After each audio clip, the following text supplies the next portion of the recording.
Thank you all so much for joining today's UUCD Forums on the Damiano Center. A little bit about the Damiano Center and Seth's work. The Damiano Center began as a spontaneous response to need in the early 80s here in Duluth, and it grew to provide multifaceted emergency services, leading it to become a quintessential community organization.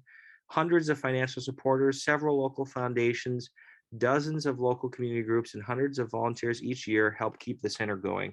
So we're going to have a chance to learn a lot about what the mission and the current focus of Damiano is. And we'll be joined by Seth Currier, Executive Director of the Damiano Center since 2017. In Seth's role, he's responsible for advancing the mission of the organization, managing day-to-day operations and activities, and ensuring the organization's financial health. Seth has 4 years of experience in nonprofit leadership, in addition to 7 years in higher education and service learning.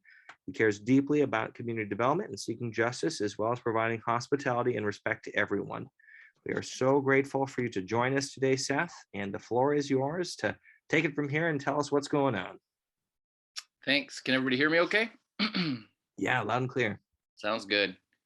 I was just thinking I need to update that bio because that's about a 4-year-old bio. So I need to think about that a little bit before I send that out again. But anyway, thank you, everyone. This is a wonderful opportunity to just share with you all and spend some time. I love coming to this whenever I can do it in person or via Zoom. So thank you so much for this opportunity. Yes, the Damiano Center is 40 years old this year. So next month, March 15th, will be 40 years since we started serving our first meal. We actually started by serving hamburger soup, and the person whose recipe that was still before COVID would come and volunteer. So it's really been a community effort for 40 years. So that's pretty exciting that we are still going. But like Brett said, it started out as just a temporary need. There was a group of people that were serving a meal. They started serving a meal outside of out of their house, and it was just across the alley from the Damiano Center. And they were it just got too big. There was too much need, and so the Damiano Center is in what used to be Sacred Heart Elementary School. And at the time it was sitting empty, and there was a cafeteria down there. And so they asked the Catholic Church, can we use the unused cafeteria down there to make a meal? And they said yes. And so that was in 1982. And that's where it started. We started serving a meal and multiple meals, and then it kind of grew from there. There was some clothing needs and things like that. And pretty soon there were other agencies that started being in the building as well. And by 1990, the Catholic Church gave it to the Damiano for $1, and gave the whole building to Damiano for $1. And so since then, it has been what it is in different capacities. Now the building has been updated over the years. The building had sat empty for a number of years, and so there was a lot of maintenance and things that needed to happen. But slowly over the years, we have made the building into what it is. And currently we have 8 different programs that we offer at the Damiano Center, and then there are 7 other nonprofits that are also in the space that rent from us. So it really is a community center, and I think that's so beautiful. I'm going to take some time and go through each of those programs, and then I'll share with you exactly also what other nonprofits are also in the space. So also with us are Mentor North. They're a mentoring program for young adults, young kids by young adults and older adults that mentor younger kids. And then there is a mutual mentoring program between college students and seniors. And then there is a tutoring program as well. So they're in the building. Recovery Alliance Duluth is also in the building. They are a peer support specialist for people who are in any stage of their recovery or addiction, and they walk alongside people and help them in whatever needs they have. Boys Fort Band of Ojibwe, their urban office is here. The Boys Fort Reservation is up by International Falls, and so any band members who happen to be around Duluth can come to the urban office in the Damiano Center and get services. And then the community garden program is in the Damiano Center. And so that's urban gardening and all sorts of help there. Then we have a bike mechanic shop that is Community Action Duluth's Bike Plus program. So Community Action Duluth is out in West Duluth, but their Bike Plus program is in our building. And they fix up bikes and get them out to people who need bikes, you need transportation, but don't have a car. And then the Sierra Club is also in the building. And that's their office. It's the only office that's outside of the Twin Cities in the state of Minnesota. And then the Human Development Center, HDC, has a program down in our main floor that is their Harmony Center. So it's a hangout space for people. They can come, and there's music, there's instruments in there and all sorts of stuff where people can play music, use the phone, use the computer, relax, drink coffee, and just kind of hang out. And so that's the other programs that are in the Damiano Center as well. And then we have a conference room that is rented out or used. It doesn't cost anything for other agencies to use, but lots of different programming happening in the conference room as well to serve the needs of the guests that come into the Damiano. So that's the other programs. Great question about how the Damiano got its name. Okay, so the Damiano is not a religious organization, but it's kind of a nod to a religious theme. So Damiano is the name of a saint his name was Damien, and it's two brothers. I just actually learned some of this. I learned the stuff I'm telling you right now earlier this week, but there was two brothers back in like the 3rd century who were physicians, healers, and they were famous back then. They were like healers of people, and it was just kind of, they became saints after they died in what was both the Orthodox and Catholic Church at the time before the schism.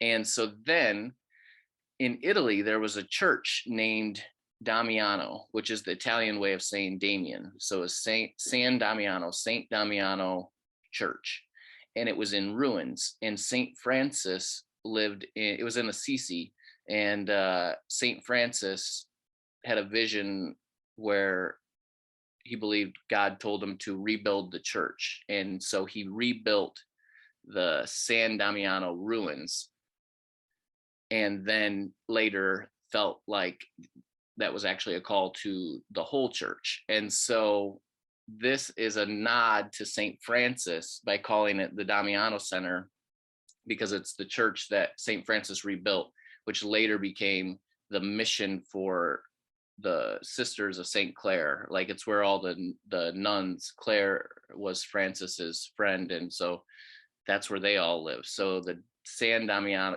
calling it the Damiano Center, is a nod to St. Francis, but even has older nods to healing and serving people. So kind of just a nod to serving the poor, those kind of things, by calling it the Damiano Center. But it is kind of a strange name. It's just the Italian way of calling it. We could be the Damien Center if we actually were saying it in English, but it's a nod to St. Francis. So there were people from the Catholic Church who were on the first group, that kind of like the team that developed the Damiano Center. And so it was, even though it's not a religious organization, it was kind of a nod to that. Great question. And feel free to ask any more questions as well as we go along. Okay, so this is when the building was built in 1904. It was Sacred Heart Cathedral. And then right next to it was actually across the alley was the high school, which is now torn down. Right behind it was where the nuns lived, which is now Alicia's place. And then Sacred Heart Music Center now, which is across the way, it was the cathedral. So this was where everything was kind of focused. And then again, it sat for a while, and then over the years, we have rebuilt it to be the Damiano Center. Again, we have the 8 programs that we offer, and I'll go through each of those right now. Our mission is, with respect and compassion, we honor the dignity of all people and strengthen our community by providing essential services to individuals and families who are in need. And that has not changed. That is what we do, and that's what we continue to seek to do. These are our values. We welcome all people in need without judgment. We serve them in the least intrusive way possible. Damiano promotes respect for all people in our workplace practices and in our service to individuals. We strive to meet the needs of people we serve by getting to know them personally and responding to their changing needs. And Damiano is an excellent steward of resources. We demonstrate honesty, integrity, and accountability with the use of resources in all relationships, dealings, and transactions. So I just want to focus on these a little bit. We really try to do this, this work without judgment. We really try to create a place where we don't ask a ton of questions at all. It is really triggering for people who have experienced trauma, who have experienced instability, to go into a place and have them have to do a survey or have to fill out a questionnaire or have to meet some requirement. And so we really try. There's only a few programs because of grants and because of just making sure they fit within the qualifications, for certain things that we ask even a few questions, but everybody can come eat a meal, they can get clothes, they can do all these things without ever having to be asked any questions whatsoever. And we really try to make it so accessible, and we open it to everybody. We don't care if someone has been homeless their whole life or someone, has a home, owns their own home. Anybody for whatever reason can come down and get services. And we really think that that's so important. And we try to respect everybody with whatever it is that they're doing and what they're coming for, and try to meet their needs. And we do it in a way where we do get to know them personally. It's all about relationship building. It's about knowing people and responding to their changing needs, because needs are always changing. Everybody goes in waves. In what is needed for them. It might be that it's housing for a while and then they get a place set, and then it might be that they're needing some other services, but then it could be that they lose their housing. And so we just are there for people in their journey as they go along, and that changes and it looks different over the years. And we're there for it. And that is so important, and people know that they can trust us and know that they'll be respected when they walk through those doors. But at the same time, we do hold people accountable. And so it's this balance of boundaries and respect, but also holding people to accountability to make it a safe space, make it a welcoming space for everybody. So it's the stance. And then with being the excellent steward of resources, I've worked at three different nonprofits, and then I've worked at 2 college institutions. And I can honestly say the Damiano, I have no problem asking for money for the Damiano, because I know that every single dollar goes direct. There's no fluff at the Damiano. It goes right to direct services to people, and then direct services, and then to salaries and things like that for employees. And there's no fluff. And so it is such a beautiful and honest organization. And now I've been there 4 years, so it's not like I can say, hey, I'm new and I'm impressed by this, because now I've been there a while. But it is so beautiful what the Damiano has always done with the finances and the resources, and what we will continue to do. And one thing that I do love is that not only even in our employees, we are able to, not only are we just saying, hey, we're helping out people who are coming in to get services. A lot of our employees have in the past and continue to use our services. And so we are able to hire people who are homeless and who are, or maybe have just come out of homelessness, or who can't get a job anywhere else, or might have a criminal record or whatever. We're able to hire people and then move them up through ranks and help them get all sorts of experience, and then maybe move on to another organization or move up in our organization. But all of our managers, right now I have 4 managers, and every single one of them started out as part-time within the organization. And so I think that's beautiful. that is what it's not only in our hiring practices also reflect the way that we serve our guests, and we're able to move people up, especially with people within, all my managers are people within the BIPOC community. And so just being able to, really show that as our guests come in, some of our managers have experienced homelessness and all sorts of stuff, and say, oh, if this person can do it, I can do it. And so it's just so beautiful to see that community and people supporting each other and walking alongside each other. So that's also in this excellent steward of resources, and just the us doing what it is that we say we are doing. So um so here's a couple pictures. Many of you maybe have been in here. This is pre-COVID. So this is what we used to look like. We used to have 6 chairs at every table in our community kitchen, and we had people without masks making food and serving food. And it was beautiful, and it was amazing. We would serve 200 to 400 people a meal, and it was just this community center that was just so important. This picture here, the person in blue there is Flora. She's our kitchen manager, and she runs the whole place for the whole kitchen. And this is what it looked like before, and it's a model I hope we get back to. But as of right now, it looks a little bit more like this. So we have 2 people to a table, 6 feet apart. For a while during COVID, we served hot to-go meals out of. I mean, we adjusted all the time. I mean, in COVID, we never stopped serving a meal. In fact, we increased the number of meals.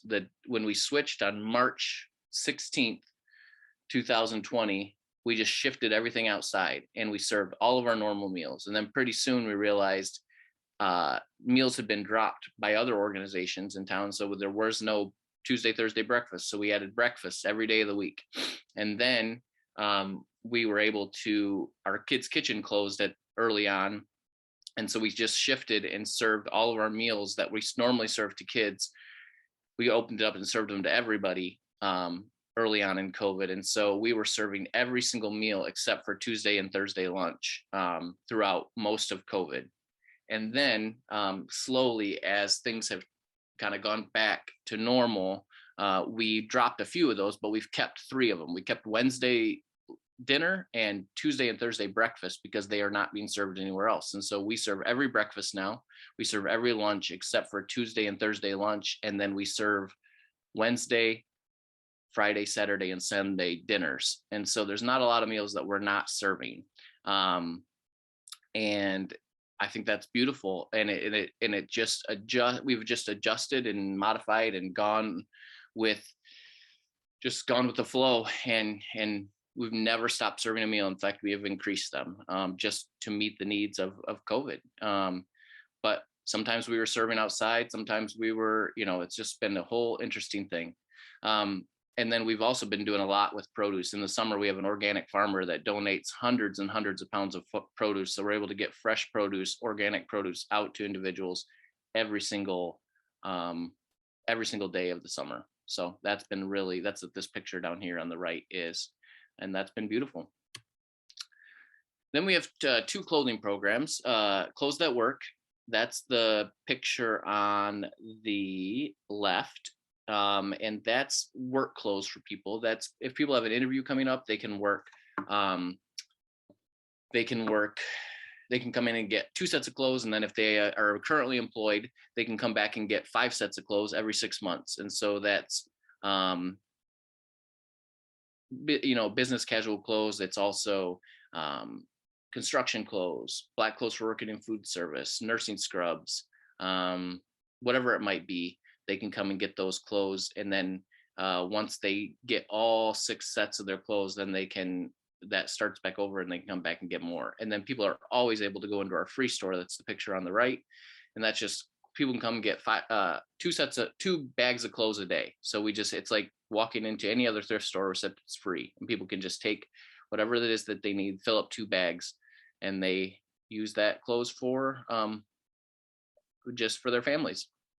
And it works out really, really well. And that is been, I think the free store was our second program that ever got started at the Damiano, and hasn't really changed in all these years. Community services.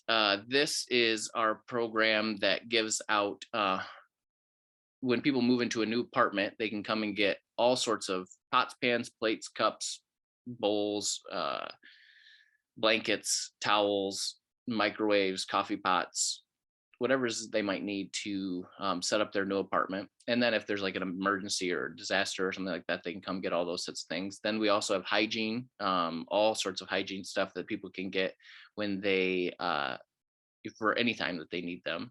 And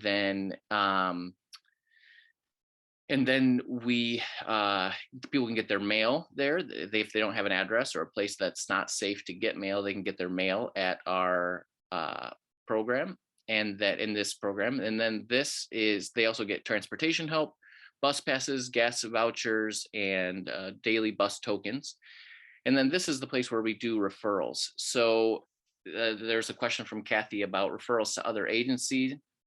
Robin, this person in the black shirt here, that's Robin. She runs this program, and she's the person that people can connect with. So you can call the main office or you can call community services, and she is referring people to agencies all the time. That's what this yellow bin over here is. That's just full of referrals to other agencies, and that's where we really connect people with the opportunities that they that whatever it is that they might need if we don't have that opportunity. And all of our programs are actually working with other agencies. I mean, the Close That Work program, it's beautiful because people at Career Force and people at SOAR who do employment programming, and people at Community Action Duluth, they're all getting all these employment opportunities, employment training, and then they send them to Close That Work to get all their clothes for their employment. So it's really this big network of all of us referring to each other and helping each other out and filling in the gaps wherever it is that somebody might need some services. And then in COVID, we bought a hygiene unit, and this is that program. That is, we used COVID money to buy this unit, and it has 6 showers, toilets, and sinks. So each one of these there's 3 on this side and 3 on the other side. And it is a shower, a sink, and a toilet. And so people can come and get a shower. They can it's open 6 days a week.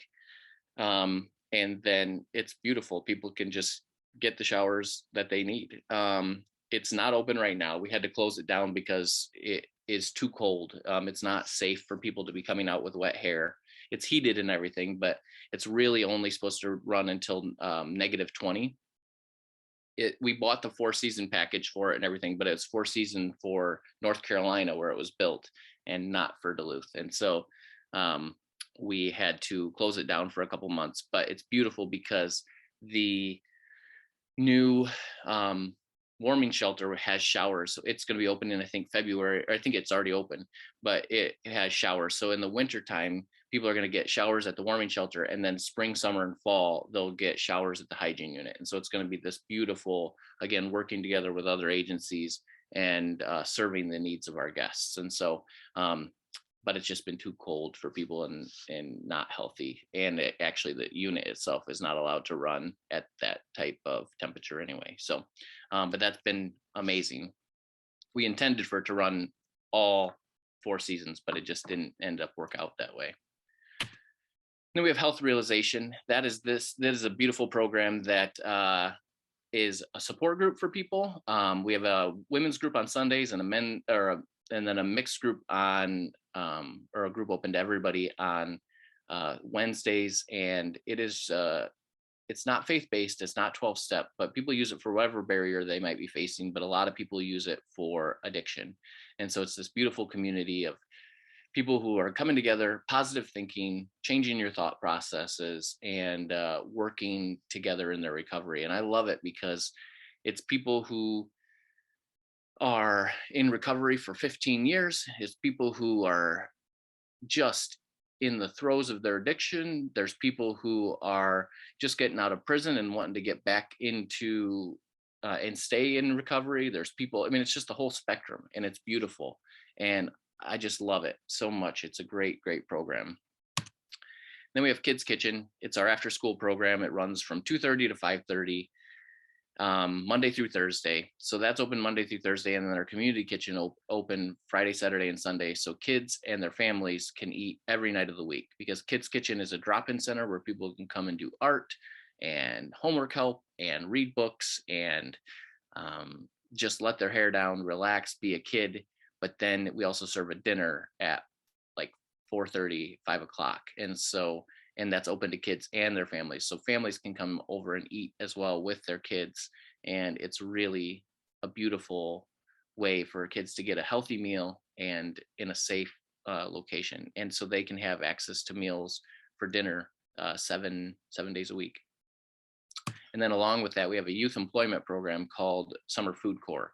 And that's this program where we have teens from the neighborhood that are employed to do urban gardening, and they learn how to grow food. And then they talk a lot about food justice and all sorts of things like that. And they pick where they want to give that food away to. A lot of times we give it away to people at the Damiano or to people at Chum.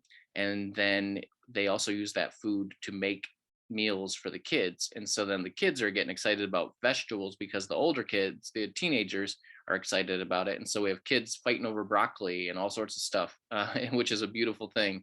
And so because those teens then are helpers for the kids in the summer as well. So that runs from usually June through August. So everything that we do at the Damiano is done on donations. Clothing is donated, and we just are able to turn around and give that away. We do buy some things, especially in community services, but for the most part, we're running it on donations. Everything's sorted by volunteers and given back out to the community. Here's how it all is sorted. It comes and gets thrown in, it gets set in this big pile, and then it gets sorted over here on the right, and then given out to the community. Here's some statistics just real quickly. This is a little bit of older data. We just did another survey, but I have to just run through that data. But it's interesting. We have 42% of people rent, 7% own their own home, 10% live with friends or family, 14% are couch hopping, 17% are in an emergency shelter, 15% are in transitional housing, 9% live in a car, and 7% are other. Now, if you add these up, you'll see that this is way over 100%, but that's because some people are listing multiple of these. They could be both couch hopping and living in their car, or, whatever it might be. But when I first saw these back when I started in this program 4 years ago, I was a little surprised by how high the rent numbers were, but actually I've come to love that, because what we are able to do is it costs so much money to get all the services that people need. And so what we're able to do is walk alongside people. In Duluth, we talk a lot about housing first, and we're able to do that at the Damiano because we can help people with some of their food and costs and some of their clothing costs, and maybe even some of their housing supplies when they first move into their apartment, which allows them to stay in their apartment, pay their rent, pay their bills, and continue to have stability so that their kids can go to school and their kids can get a meal, and like all of these things that are so needed. We're able to walk alongside people and help them with that. And then we're also serving all the homeless population in town too. And so most of these things are considered homeless. If somebody's living with friends or family, that's considered homeless. If someone's couch hopping, that's considered homeless. Even emergency shelter is considered homeless, and then living in their car or other. And so there is a lot of people that are experiencing extreme housing instability that we're able to walk alongside as well. And then we also have people who are employed. 36% are employed. A lot of people have multiple jobs. And then those that are not employed, a lot of them are not employed for very good reason. A lot of people have mental health issues that they cannot be employed, or physical health that they cannot be employed, or disability, those kind of things. And so there is a lot of barriers that are keeping people from being employed. But a lot of people really want to be employed and are in and out of employment all the time, or for whatever reason. And so we're able to walk alongside them as well. And a lot of people can't get jobs because of criminal record too. That's a big barrier for people. And that's one thing that I love at the Damiano. I mean, obviously working with our kids and things like that, we run background checks on everybody, but we're able to, in some of our programs, able to employ people who maybe not get employed somewhere else. So we're able to kind of fill in that way too. But also there's a lot of abuse out there, and that is a huge barrier, a lot of trauma that can really be triggering for someone to be able to keep a steady job. And so there's a lot of factors involved in that. And this is a little bit like what I had said before. Really, we try to have no judgment towards people. We believe that everybody's worthy of respect and honor. And then this just goes into what I had said before about reasons that somebody might not be able to make ends meet: health crises, domestic violence, death or imprisonment of a household earner, fire or another disaster, job loss, mental health issue, disability. There's a lot of reasons why someone using our services might be needing to use our services. I mean, I sit down with people and have lunch, and I've sat with former professors, former CEOs, former,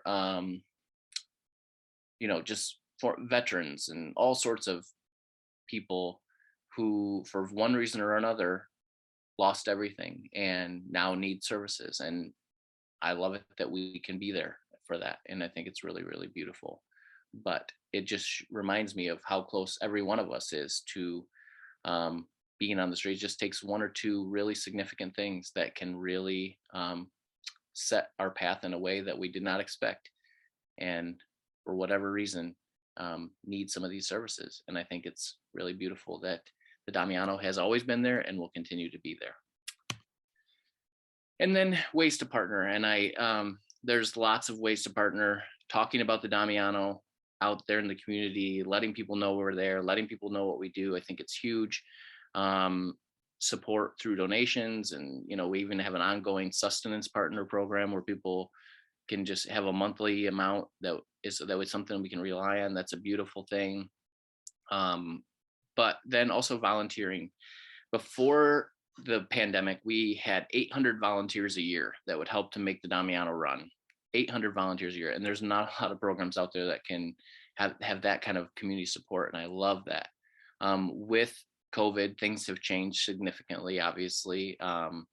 We don't have the number of volunteers that we used to, for either reasons that people are maybe unsafe to come back, or we just have limits on how many people we can have with social distancing. We work very closely with public health, and our kitchen, we used to have 5 volunteers every single meal that we would serve.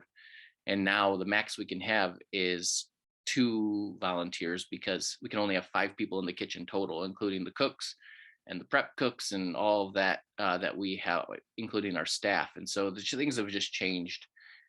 And so, and then in our free store, we have a lot of volunteers, but again, we can only have 4 volunteers in there at a time. And we used to have 5 plus 1 staff. So it's just the numbers have significantly changed. Our kids' kitchen, we do have volunteers regularly that are in there. But again, it's about 3 or 4 people at a time. So our volunteer needs have gone down a little bit, but we're slowly bringing all of them back. And so, but that's just working with public health and really working on doing that in a safe way. We've not had an outbreak at the Damiano. I've had very few staff that have got COVID. I got COVID, but it was not from work. But I think we've only had about 3 staff in this whole time that have had, we have 20 staff. And so just working day, and none of us have worked. I mean, we've only had 2 staff that have worked from home this whole time. And they were some of our admin staff early on in COVID. All of us were there. I worked first, like that first March, I was there for 30 days straight. I mean, we all have been in the throes of it the whole time, and doing it in a really safe way, but that protected our guests and our volunteers and our guests and our staff. So just really trying to meet the needs in the safest way possible so that these services can continue. Because if our staff all got sick or something like that, then we would not be able to serve these needs. And up until this point, we have not had any lapse in services. So that's, or lapse in services with the meals and things like that. So, and even early on, we were able to still get clothes out to people and things like that, even if people weren't early able to come in and shop. But all of our programs are now running like they used to, at least with hours and all of those kind of things. And so, yeah, it's been beautiful to be able to have all of that take place.